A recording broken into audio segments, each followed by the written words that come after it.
Halo teman-teman, selamat datang di channel ini. Saya Rizky Haryanto.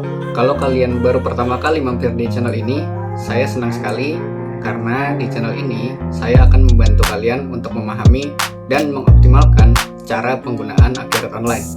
Terutama kalau kalian baru mulai trial dan butuh panduan lebih lanjut. Jangan khawatir kalau kalian masih bingung dengan Akhirat Online, karena di sini saya akan membantu kalian. Kalian bisa langsung konsultasi gratis dengan saya, cukup tinggalkan komentar atau klik link yang ada di deskripsi.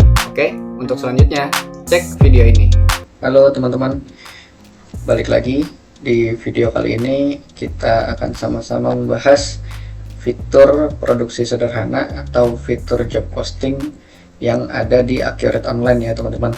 Nah, jadi sebagai informasi juga, di Akhirat Online ini ada dua fitur untuk produksi ya teman-teman. Yang pertama adalah fitur produksi sederhana atau job posting. Yang kedua ada fitur produksi secara lengkap atau fitur manufaktur ya teman-teman.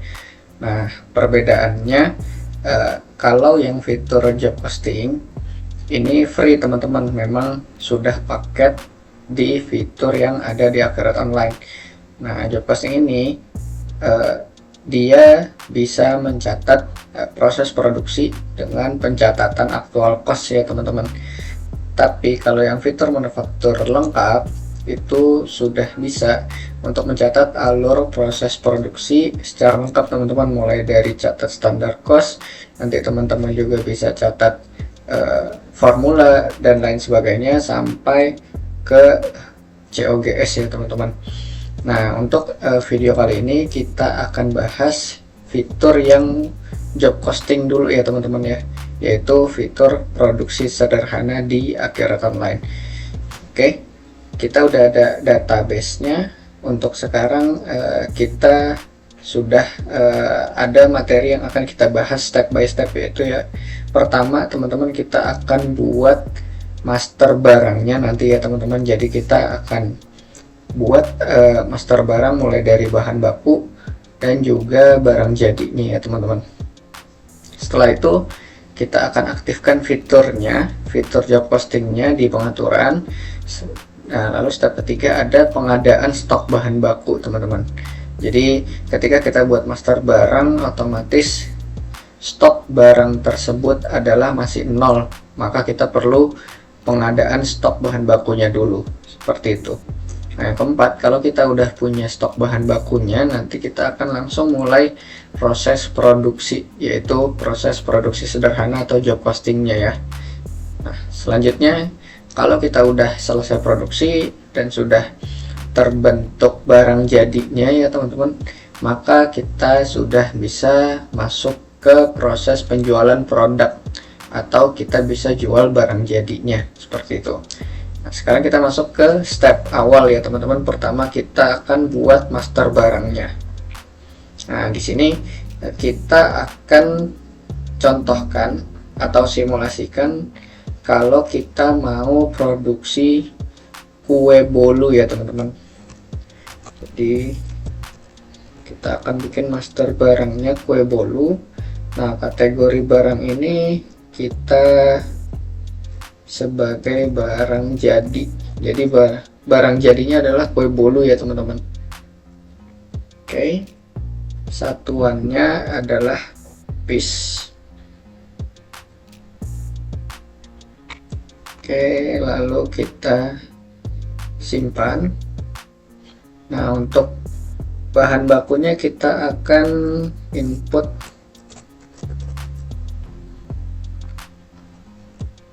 kita tambahkan kategorinya bahan baku.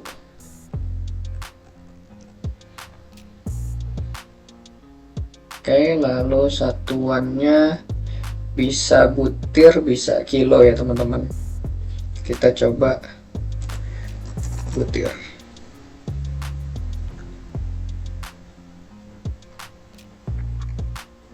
Oke,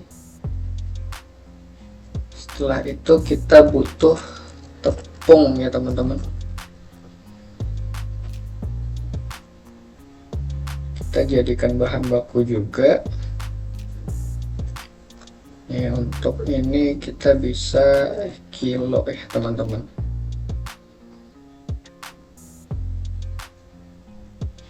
Nah oke, untuk simulasi sederhana kita sudah buat data master barangnya, ini sudah muncul ya teman-teman. Ada kue bolu adalah yang akan kita produksi, lalu ada bahan bakunya telur dan tepung terigu ya teman-teman. Oke, untuk selanjutnya ketika kita sudah punya master barangnya, kita masuk ke step kedua, yaitu untuk aktifkan fiturnya ya teman-teman. Nah, cara aktifkannya kita masuk ke pengaturan, lalu ada preferensi. Di sini kita pilih tab fitur, lalu ada pilih persediaan. Di sini ada produksi sederhana. Nah, kalau ini belum dicentang, maka nanti fitur job costingnya tidak akan muncul ya teman-teman.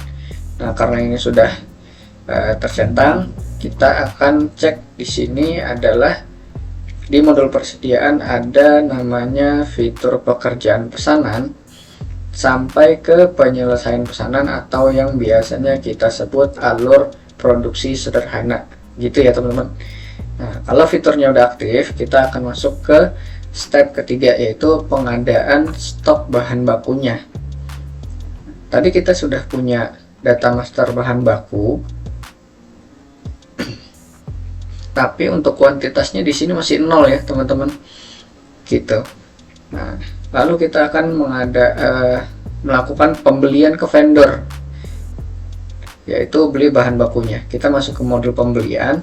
Nah, untuk step pembelian bisa dari pesanan, bisa dari penerimaan sampai ke pembayaran pembelian. Nah, namun untuk simulasi kali ini kita akan persingkat flow pembeliannya teman-teman. Kita langsung masuk ke faktur pembelian aja.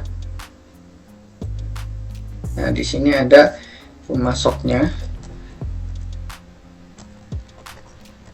Kita contoh aja ya teman-teman. Ini PT Aneka Kue. Kita mau beli telur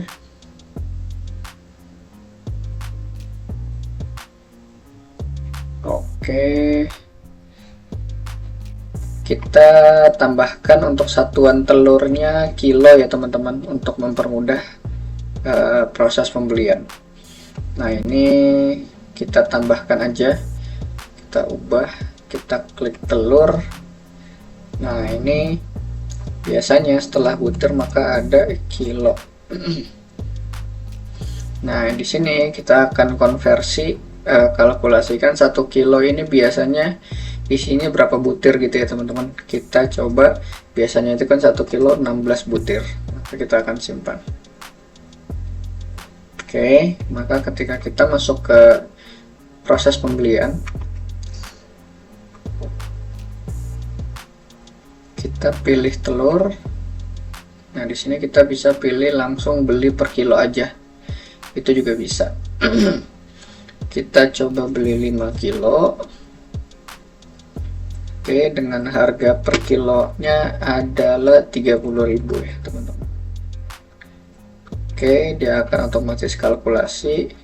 Lalu selain itu kita akan beli tepung terigunya. Kita coba beli tepung 10 kilo dengan harga per kilonya 15.000. Oke.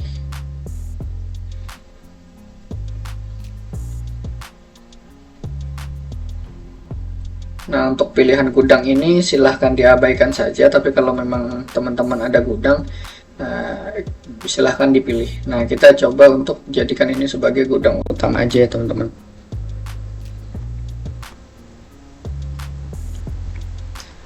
Oke, lalu kita akan lanjut. Oh sorry, nomor fakturnya kita isi dulu.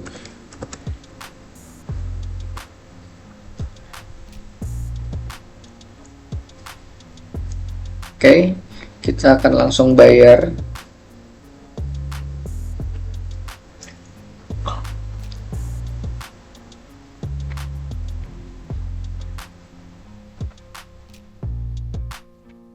Kita ambil aja.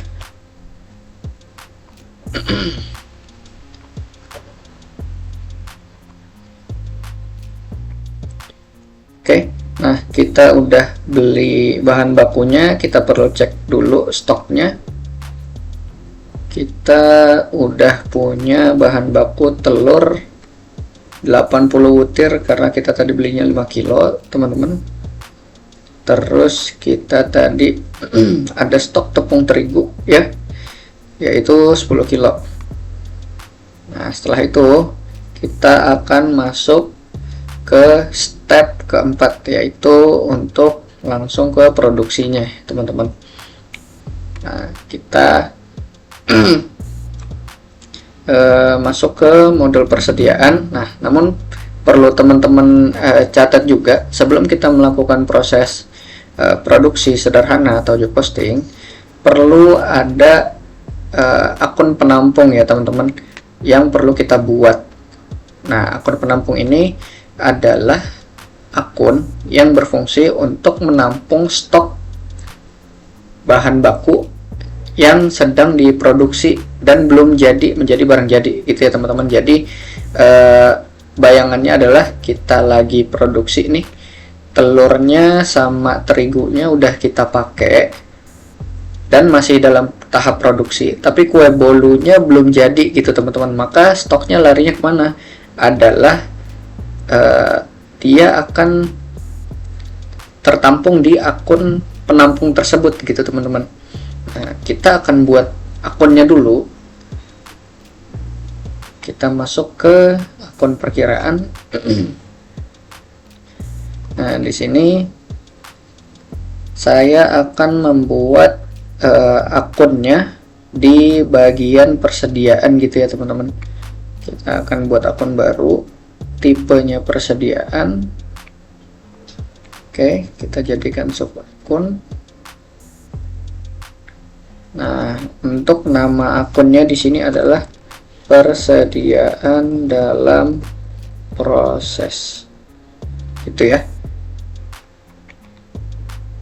Lalu kita simpan.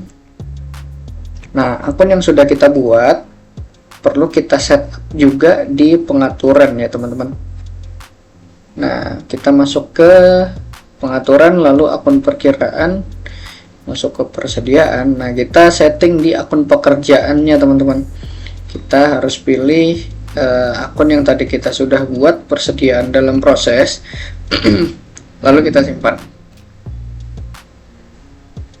Oke, kalau kita sudah buat akunnya, lalu kita juga sudah setting akun pekerjaannya tadi, barulah kita masuk ke proses produksi. Kita akan mulai masuk ke fitur pekerjaan pesanan. Nah, fitur pekerjaan pesanan ini adalah tempat kita atau fitur tempat kita menginput bahan bakunya ya teman-teman. Nah, kita input di sini telur dan tepung terigunya.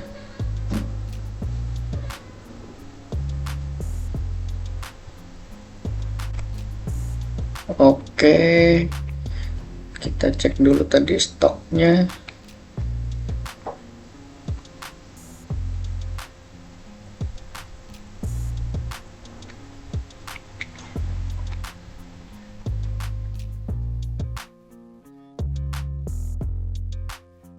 Oke, nah ini kenapa stoknya masih 0, karena kita gudangnya beda nih kita teman-teman. Kita pilih yang utama ya. Oke, di gudang utama stoknya ada 10 kilo. Kita akan pakai tepungnya 4 kilo ya teman-teman untuk sekali produksi. Lalu kita akan pilih telurnya. Ini juga tadi masuknya ke gudang utama. Oke, biasanya itu kita produksi, anggaplah sekali produksi kita pakai telurnya ada, coba kita pakai 2 kilo ya teman-teman. Oke, nah untuk bahan baku di sini kita akan simpan. Nah, anggapnya anggapannya adalah ketika kita simpan bahan baku di sini, maka bahan baku yang sudah kita input di sini adalah bahan baku yang kita pakai untuk pembuatan kue bolu dan masuk proses produksi gitu teman-teman. Nah, kita akan cek, kita simpan dulu. Nah, di stok yang tadi kita akan refresh, dia akan berkurang kuantitasnya. Nah, berkurang, tapi kemana? Sedangkan kue bolunya kuantitasnya masih 0 gitu teman-teman. Nah, kita akan cek di laporan neracanya.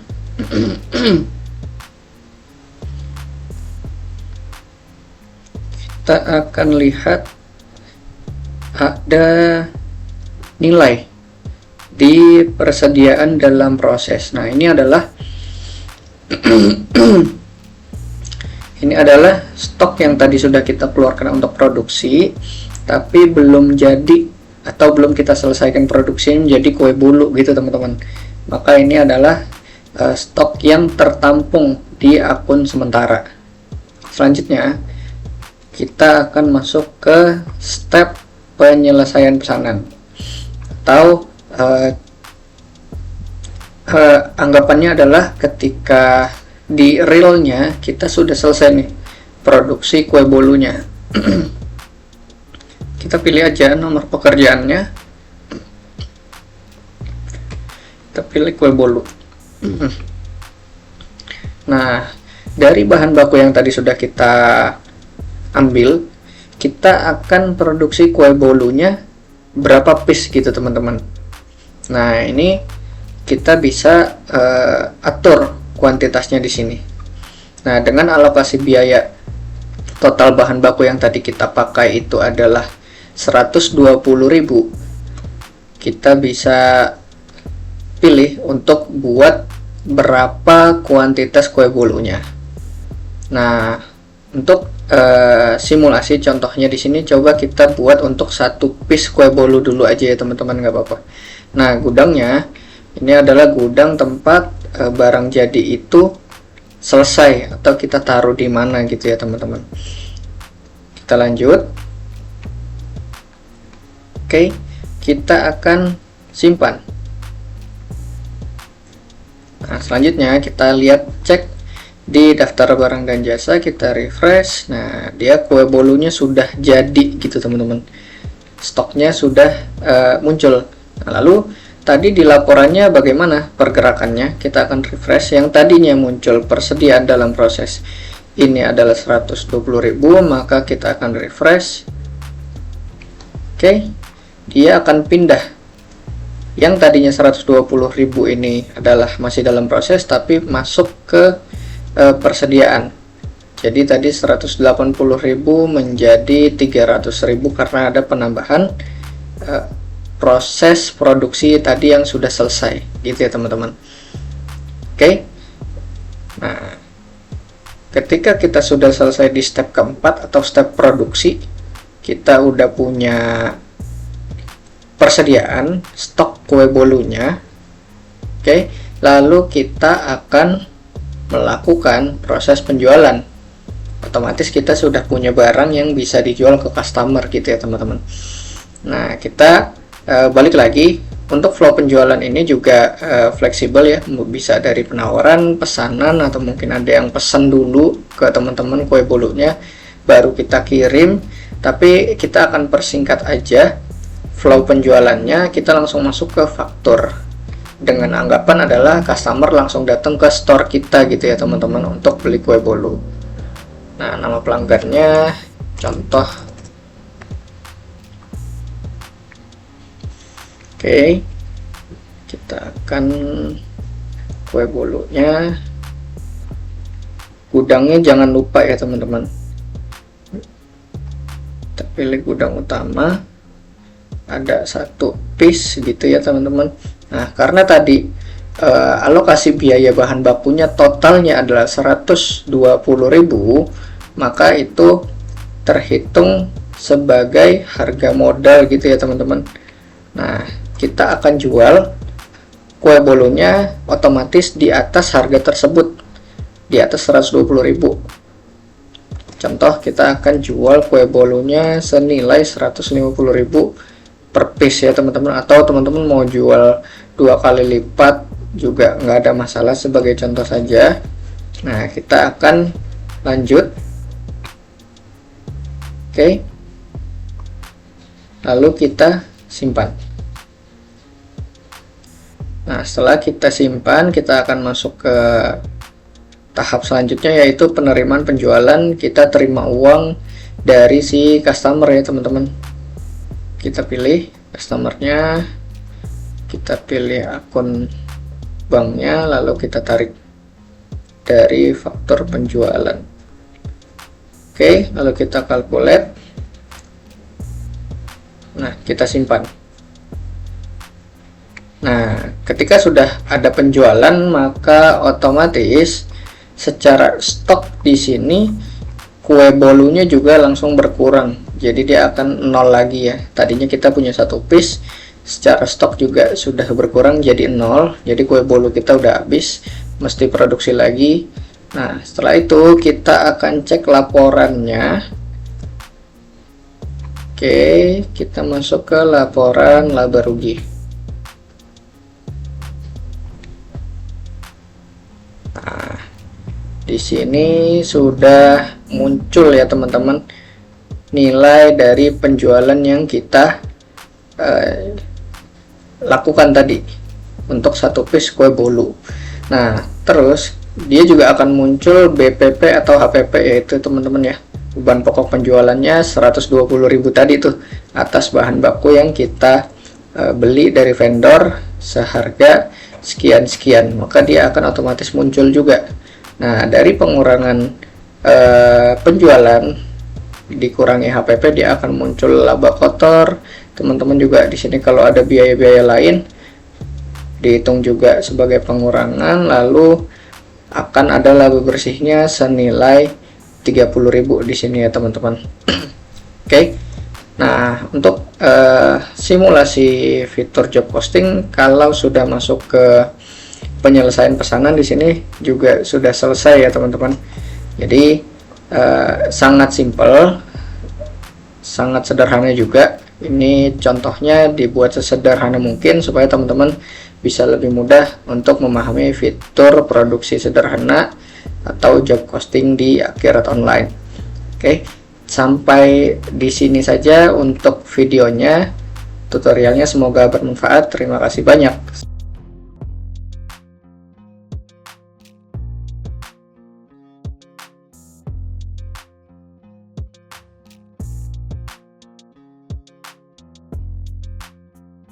Sampai jumpa.